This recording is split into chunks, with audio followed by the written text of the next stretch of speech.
My necklace is weird.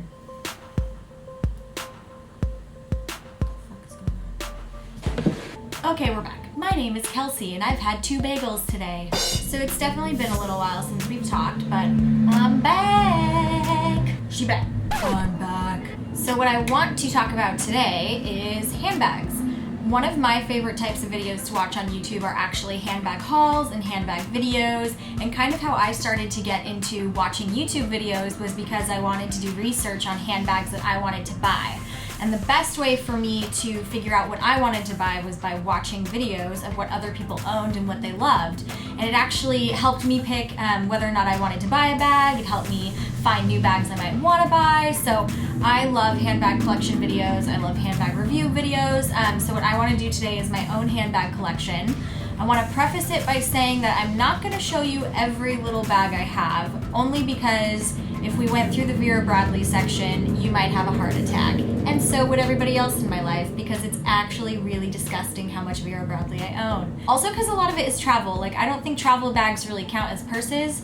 So yeah, I don't want to waste your time with that. I also only have one truly designer bag, but the rest of the bags are more mid-range. So if you're somebody that doesn't like to spend money on bags, I would just suggest that you kind of click out right now, because you might not like this video. If you like it, stick around and give me a big old thumbs up if you do like the video, and make sure to hit that subscribe button down below to hang out and see more stuff like this. If you want to see my handbag collection, keep on watching.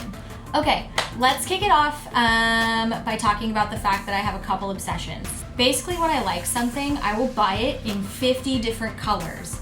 Because when it's good, and I believe that you kind of can't have enough of a good thing. So when I fall in love with a silhouette, I will buy it, and I will keep on buying it, and my boyfriend makes fun of me. So let's talk about my love affair with Longchamp. This is my Longchamp. One of my 4 Longchamps. But yeah, this is one that I think everybody kind of knows about. It's the Les Pliage. Don't shoot me if I'm saying that wrong. The Les Pliage in the black. And this is just their basic nylon bag that Longchamp is really well known for. And it's in a really respectable price point. I'll make sure to put the prices and links down below. I'm pretty sure that this bag retails in the US for maybe $140 to $160. So where my Longchamp obsession actually started was when my boyfriend and I, went to Europe what do you even want? So where my Longchamp obsession started was when my boyfriend and I went to France a few years ago, and I really wanted this all black version of the Les Pliage, and I'll show that to you guys in just a minute. But I was on the hunt for it. We went there, and I realized when we were in Europe that Longchamps were so much cheaper in Europe. If you're an American and you go to Europe, buy your Longchamp in Europe, because the next year when we went to Italy, this bag, which again, I think it's probably somewhere in the $160 to $140 range, I think I paid $80 US for it in Italy, because the exchange rate was just really good. When you come on your way back, they give you the tax back.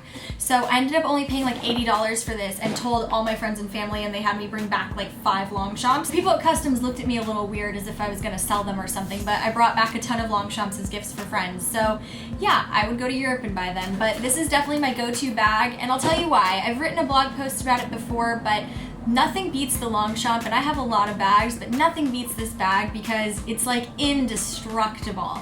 I work, I don't do this full time, I don't blog full time, I have a full-time corporate job, so I kind of need a bag that just fits everything and is super durable. And I go on the bus, I take public transit, right? I have to be able to put the bag on the floor, especially on days when it's raining, and welcome to San Francisco, you just never know what the weather's gonna be like. So what I love about this bag is I kind of don't have to care about it. I have an obsession because that's not my only one. In fact, let's just talk about all the other sizes right now.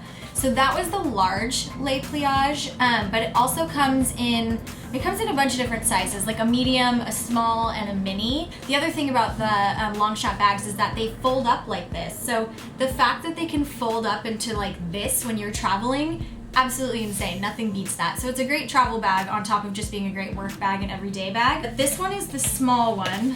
Let me undo it for you. So it's about that size. And then I also loved it so much that I got the little mini one. Not gonna lie, I actually saw that Kate Middleton on her graduation day from college carried a brown mini Les Pliage, like this little baby one.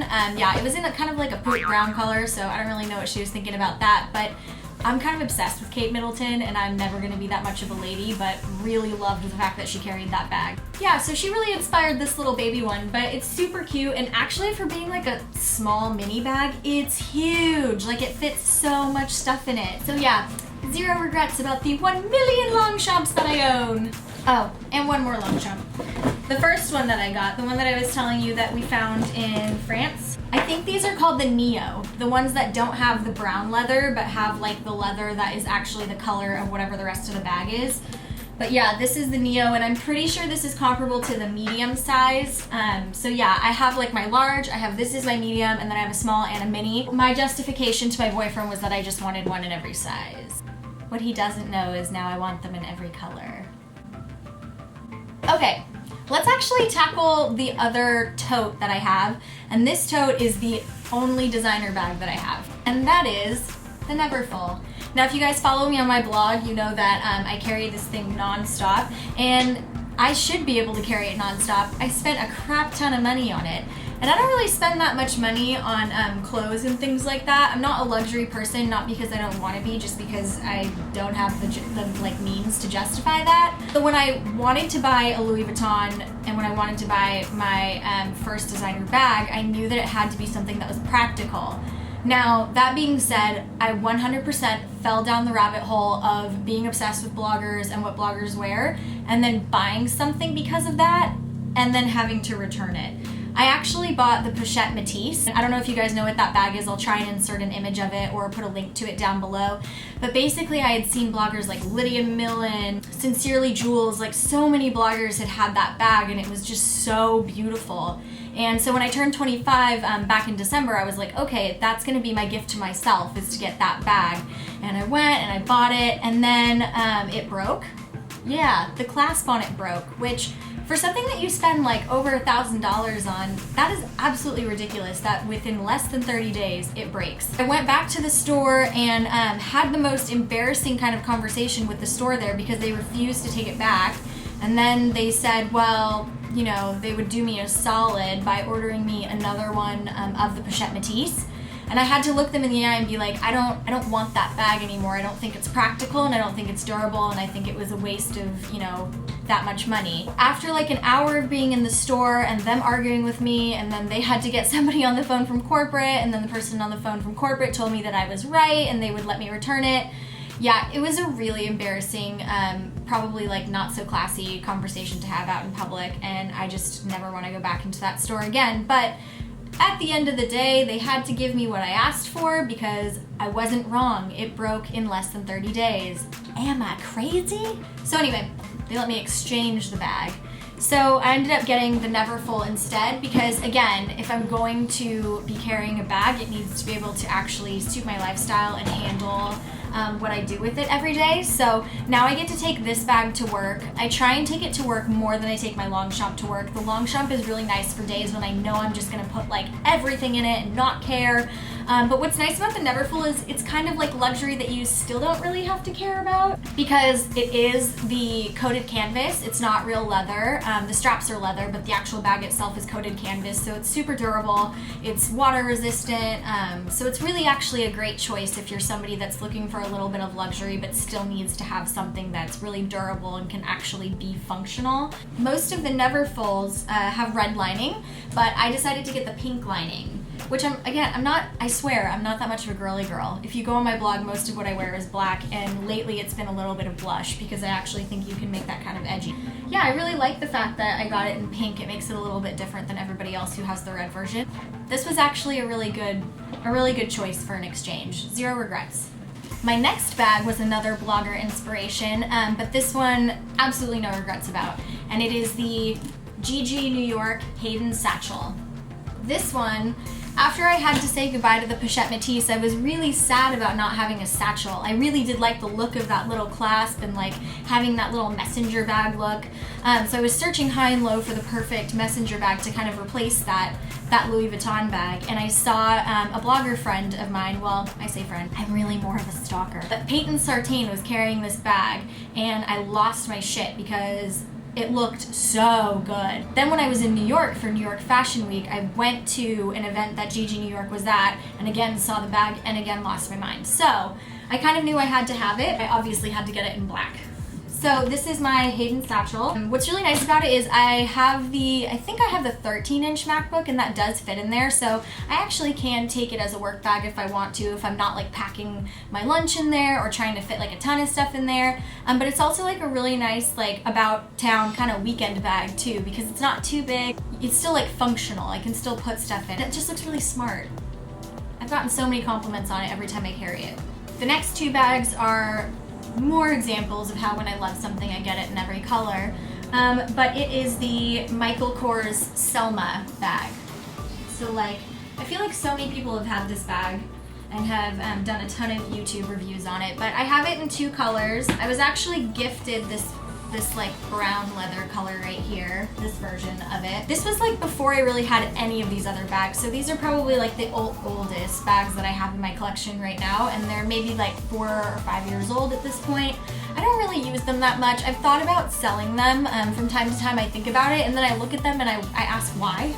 Because they're still really classic looking. They're not like the trendy Michael Kors where they would go out of style in 2 seconds. They also do make good work bags, so if I ever did want to use them, they do have a ton of space. I used to use them all the time. I just don't reach for them anymore, especially now that I have all of these other bags at my disposal. Because they are nice. I like that they kind of have these like wings on them. You know what I mean? They're like structured. And they're like really classy looking, so you actually could take them to work, but if you wanted them to be a weekend bag, it totally could be. I just don't wear a lot of brown leather anymore, but this was a gift, and it was actually a gift. It was a replacement after I had a handbag, another Michael Kors bag that I owned, stolen from me, and all my friends got together and they all pulled in their money and got me this bag. So even though I don't reach for it as often anymore, I will never get rid of this one. Sometimes I think about selling my black one, and then I think it's a black bag. Why would I sell that? I don't know. The only other bag I really wanted to talk about today was my favorite little baby bag that I take out when I go out on the weekends or if we go to date night or anything like that. And that's this little Rebecca Minkoff. It might be the Moto satchel. That might be what it's called. Again, I'll put all the links and stuff below because I can't remember the name of every bag. But yeah, but the Moto satchel is what I'm gonna call it.